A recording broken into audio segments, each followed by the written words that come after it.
आदरणीय सभापति महोदय, मुझे ये सौभाग्य प्राप्त हुआ कि मुझे न्यायालय के माध्यम से आतंकवाद के खिलाफ कानूनी जंग मैंने खुद लड़ी है, इसलिए मुझे फर्स्ट हैंड पर्सनल नॉलेज और आतंकवादियों के बाबत सही है। इसलिए मैं आतंकवाद के विरुद्ध संघर्ष में विभिन्न सरकारों द्वारा अपनाई गई रणनीतियों को भी मैं विश्लेषणात्मक तुलना करूंगा। यह क्रिटिकल एनालिसिस इसलिए जरूरी है आज कि अगर हमें ऑपरेशन सिंदूर पे डिस्कशन करना है तो हमें यह जानना होगा कि आज तक आतंकवादियों के खिलाफ जो भी सरकार आए उन्होंने क्या गतिविधियां अपनाई थी और उसके बारे में पाकिस्तान का क्या रवैया रहा। मैं इस बार में जरूर कहूंगा कि सच कहना अगर जुर्म है तो जुर्म सही, झुकना नहीं आता हमें, जो बात सही है वही कहेंगे जमाने से, चाहे मिले तालियां या फिर ताने सभी। मैं इसलिए कह रहा हूं कि मैंने जो पहली trial 93 Bombay bomb blast case चलाई थी 12 मार्च 93 में बंबई में 12 जगह अलग अलग पहली बार आरडीएक्स इस्तेमाल करके टाइम पेंसिल डिटोनेटर लगा के एक ही वक्त में मुंबई में बॉम्ब स्फोट किए थे। 250 के ऊपर लोग मर गए थे और कई बेगुनाह लोग जख्मी भी हुए थे। लेकिन इसमें तो होम बेस्ड टेररिस्ट जो थे उनको उकसाया गया था और उकसाने की मदद जो की थी वो पाकिस्तान ने किया था। हमारे पास पूरा सबूत था और उस वक्त की जो सरकार थी उसके बारे में मैं संक्षिप्त कहूंगा। इसलिए कहूंगा कि क्या आपने आतंकवादी गतिविधियों को रोकने की कोशिश की? क्यों हम डर रहे थे पाकिस्तान के खिलाफ सख्त कदम उठाने के लिए? इसकी पूरी साजिश 12 मार्च 93 की साजिश दुबई में हुई थी और दुबई में हमारे होम बेस्ड टेररिस्ट को पाकिस्तान में भेजा गया था। सवाल यह पैदा होता है कि क्या हमारे पास क्या सबूत था पाकिस्तान का इन्वॉल्वमेंट में? जैसे आदरणीय सभापति महोदय जी, आदरणीय सभापति महोदय जी, जिस वक्त ये हमारे home based terrorist Islamabad airport पर पहुंचे वहां पाकिस्तान सरकार की तरफ से यह व्यवस्था की गई थी कि इमिग्रेशन फॉर्मेलिटीज को दुर्लक्ष्य किया जाए। नतीजा यह हुआ कि उनके पास इंडियन पासपोर्ट रहने के बावजूद उन पे एम्बार्केशन डिसएम्बार्केशन का ठप्पा नहीं लगाया गया था। जो हमारे होम बेस्ड टेररिस्ट को पकड़ा गया उनके जब पासपोर्ट की तलाशी ली गई तब पासपोर्ट के सामने ये बात साबित आ गई। उनको छानबीन करने के बाद उन्होंने बताया कि साहब हम गुनाह कबूल करते हैं, हमारी गलती हुई है। उनकी गवाही हमने कोर्ट में ली थी और उन्होंने ये साफ तौर पर जानकारी दी। यह कहना जरूरी है कि उसका चार्जशीट बंबई पुलिस यानी महारा पुलिस ने दर्ज किया था और चार्जशीट दर्ज करने के बाद पूरा इन्वेस्टिगेशन सेंट्रल एजेंसी के पास चलाया गया था। हमने उसमें, मैं स्पेशल पब्लिक प्रोसिक्यूटर था, हमने उस केस में waging war against government of India charge लगाया था। बाद में जैसे हमने चार्जशीट दर्ज किया उसके बाद सेंट्रल एजेंसी ने यह चार्ज हटाया दिया। क्यों हटाया? देखिए ये बड़ी अहम बात है। क्यों? उस वक्त भी हम पाकिस्तान से डरे हुए थे। उसके बाद जो मैंने दूसरी केस जो इंपॉर्टेंट केस जिसका जिक्र किया गया, union home minister, farmer union home minister ने जिक्र किया कि 26/11/2008 को बंबई में आतंकी हमला हुआ। सिर्फ कसाब अजमल अमीर कसाब इकलौता एक टेररिस्ट पकड़ा गया जिंदा, बाकी के एनकाउंटर में तो मारे गए। लेकिन मुझे कहा गया था उस वक्त मुझे कहा गया था कि कसाब के खिलाफ अलग अलग चार्जशीट करो ताकि हम कसाब को जल्द से जल्द फांसी दे सके। मैंने कहा क्यों? बोले हमें कसाब को फांसी देना है। मतलब कसाब को तो ऐसी फांसी मिल सकती है? नहीं, हमें कसाब को ही सिर्फ फांसी देना है। मतलब अगर आप ऐसा करेंगे तो हम पाकिस्तान का नकाब कभी सामने दुनिया के सामने नहीं ला सकते। हमने नहीं माना। बॉम्बे पुलिस को हमने हिदायत दी कि सिंगल चार्जशीट दर्ज करो। हमने सिंगल चार्जशीट दर्ज की। Within a year we have completed a trial. फिर हम बाद में उसके बाद भी मैं इधर गया था, इस्लामाबाद गए थे हम, यानी as a member of the official delegation team government of India का। वो गया था मैं 2012 में, 2012-13 में मैं इस्लामाबाद, और मेरे साथ गवर्नमेंट ऑफ इंडिया के 3 ऑफिशियल्स थे। वहां मीटिंग हमारी हुई पाकिस्तान के अधिकारियों के साथ। पाकिस्तान को अधिकारियों को हमने बता दिया कि तुमने कॉन्स्पिरेसी, साजिश का आरोप नहीं लगाया। उनका जवाब एक ही था कि भाई आपने हमें इन्वेस्टिगेशन की परमिशन नहीं दी। हमने उसको कहा कि भाई साजिश तो आपके भूमि पर हुई है, आपको सबूत ढूंढना चाहिए, आप हमसे कैसे सबूत मांग सकते हैं। उनका नकारा धोरण था। हम वापस इंडिया आ गए, दिल्ली को हमने रिपोर्ट भेज दी कि ये नहीं मान रहे हैं। उसके बाद जब सत्ता बदल हो गई, महाराष्ट्र में सत्ता बदल हो गई, तब फिर जैसे ही कसाब के खिलाफ, एक कसाब ने जो, उसको तो फांसी हो गई थी, लेकिन उसके बाद महाराष्ट्र के मुख्यमंत्री देवेंद्र फडणवीस ने को हमने बताया कि डेविड हेडली ने जो शिकागो कोर्ट में कबूली दी है, उसमें कहा है कि पाकिस्तान से किस तरह से मदद मिलती है।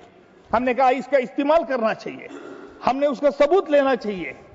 हमारे ऑनरेबल फॉरेन मिनिस्टर उस वक्त फॉरेन सेक्रेटरी थे, हमने डेविड हेडली की गवाही ली और पूरा वो डॉक्यूमेंट से, जहां तक डेविड हेडली ने पूरे साफ तौर पर बताया था कि लश्कर तोयबा यानी जमात उत दावा का किस तरह से साठगांठ ये आईएसआई के आर्मी ऑफिसर से, ईमेल करेस्पॉन्डेंट जो हुआ था दोनों देशों में, उनके लश्कर तोयबा और डेविड हेडली में, वो शिकागो कोर्ट में प्रोड्यूस किया था हमने, वो भी मंगवाया और बंबई कोर्ट के सामने पेश किया।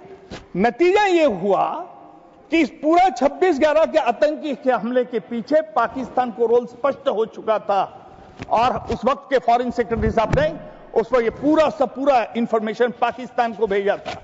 मैं दुर्भाग्य से ये कहूंगा, राजनीति करने के लिए ये 26/11 के आतंकी हमले में जो हमने बताया, कभी भी आज तक पाकिस्तान में कभी भी ये सवाल नहीं किया गया कि क्यों, क्या सवाल इसलिए नहीं किया गया कि कसाब को फांसी देने की प्रक्रिया पूरी कानूनी व्यवस्था के साथ की थी और ओपन कोर्ट में की थी।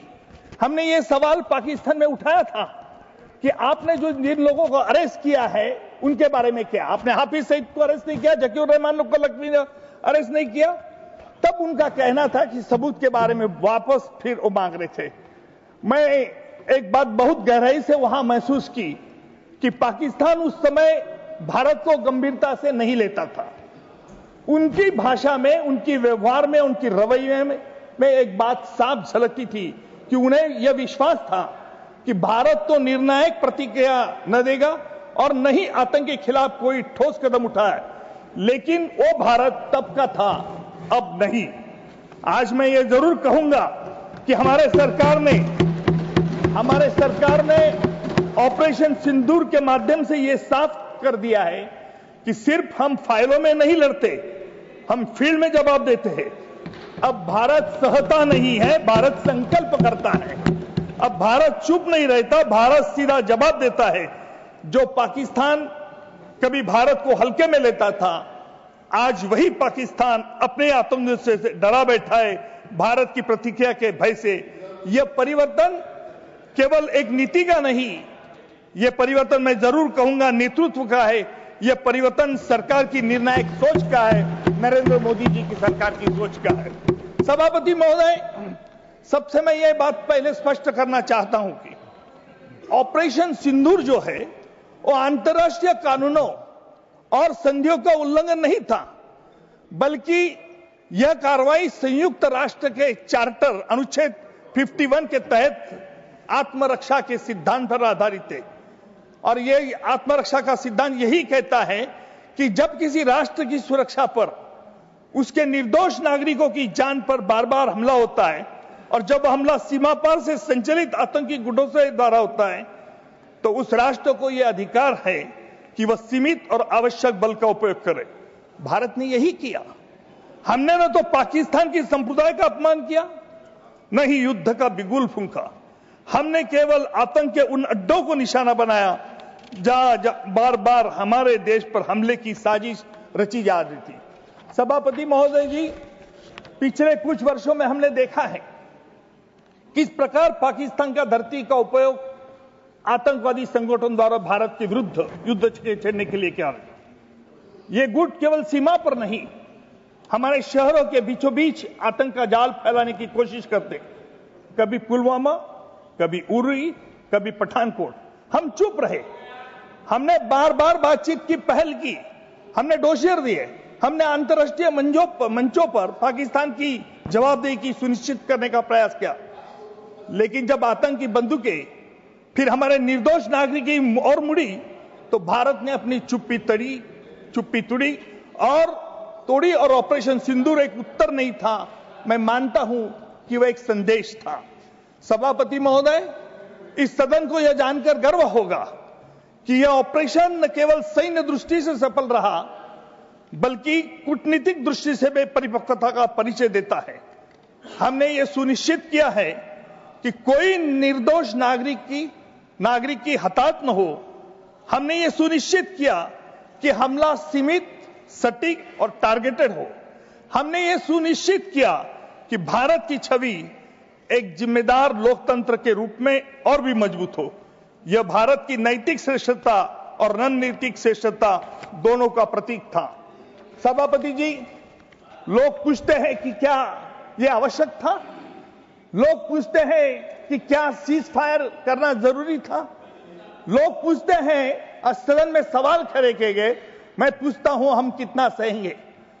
और आतंकवादी गोली चलाएं और हम मुख्य दर्शक बन रहे हैं। हमारे जवान शहीद हो और हम सिर्फ मोमबत्ती जलाकर रह जाएं। हमारे स्कूल, हमारे बाजार, हमारे मंदिर निशाने पर हो और हम भी फिर शांति का अपील करते रहे। शांति तब तक मूल्यवान है जब तक एक तरफा बलिदान न बन जाए। ऑपरेशन सिंदूर की आवश्यकता इसलिए थी क्योंकि अब शब्दों से नहीं, संकल्प से जवाब देने का समय था। यह ऑपरेशन सिर्फ केवल एक देश की सुरक्षा नहीं, बल्कि पूरे विश्व को यह दिखाने का प्रयास था कि आतंकवाद को पनाह देने के वाले देशों को बर्दाश्त नहीं किया जाए। भारत का यह कदम अन्य लोकतांत्रिक देशों के लिए भी एक मिसाल है कि आतंक से लड़ाई सिर्फ शब्दों से नहीं, इच्छा शक्ति से लड़ाई की जाती है। मैं इस अवसर पर हमारे सशस्त्र बलों के पराक्रम को तो नमन करता हूं, उनकी तैयारी, सटीकता और धैर्य यह संभव बनाए। और मैं प्रधानमंत्री, हमारे रक्षा मंत्री का भी नेतृत्व को भी प्रणाम करता हूं, जिनके दृढ़ निश्चय और स्पष्ट नीति के बिना यह संभव नहीं होता। यह वही नेतृत्व है जो कहता है कि हम शांति के पक्षधर में हैं, पर राष्ट्र की रक्षा में किसी भी हद तक जा सकते हैं। मैं ये कहना चाहता हूं, भारत कभी युद्ध का इच्छुक नहीं था। हम न विस्तारवादी है, न आक्रामक है। लेकिन जब बात देश की सुरक्षा, नागरिकों की जान और हमारी सीमाओं के पवित्र की हो, तो भारत न झुकता है, न रुकता है, आक्रामक वालों को रुलाता है। और मैं ये जरूर कहूंगा कि आज एक सवाल किया गया, हमारे honourable former union home minister ने यह सवाल किया था कि as to why there was a ceasefire. No doubt he might have thought this is a very important question, but being in the politics, what government has taken the decision, it was an absolutely right decision. Bharat एक सभ्य और संविधानक राष्ट्र है जो अंतर्राष्ट्रीय मानकों और जिनेवा कन्वेंशन का पालन करता है। ऑपरेशन सिंदूर की योजना बनाते समय भारतीय सेना और सरकार ने अंतर्राष्ट्रीय मानवीय कानून के सबसे दो बड़े मूलभूत सिद्धांतों को कड़ाई से पालन किया। और जिनेवा कन्वेंशन का पहला जो सिद्धांत है कि प्रोपोर्शनैलिटी, हमला इतना ही किया जाए जितना आवश्यक था।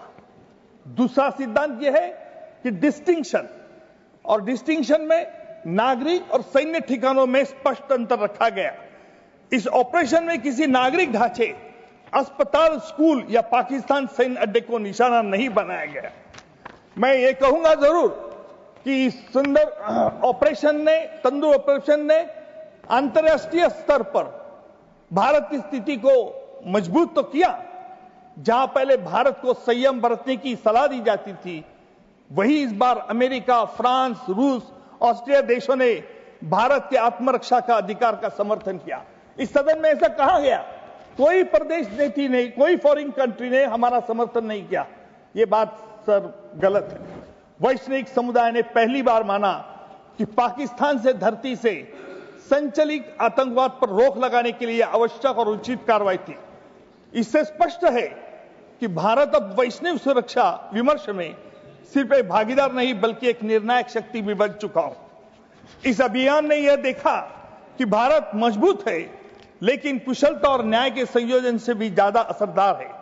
ऑपरेशन सिंदूर ने यह साबित कर दिया, भारत न केवल कानून रूप में सशक्त निर्णय लेता है बल्कि उसे मानवीय और नैतिक तरीके से सामने रखता है। आदरणीय महोदय, आत्मरक्षा केवल एक रणनीतिक आवश्यकता नहीं बल्कि एक न्याय संगत धर्म भी है।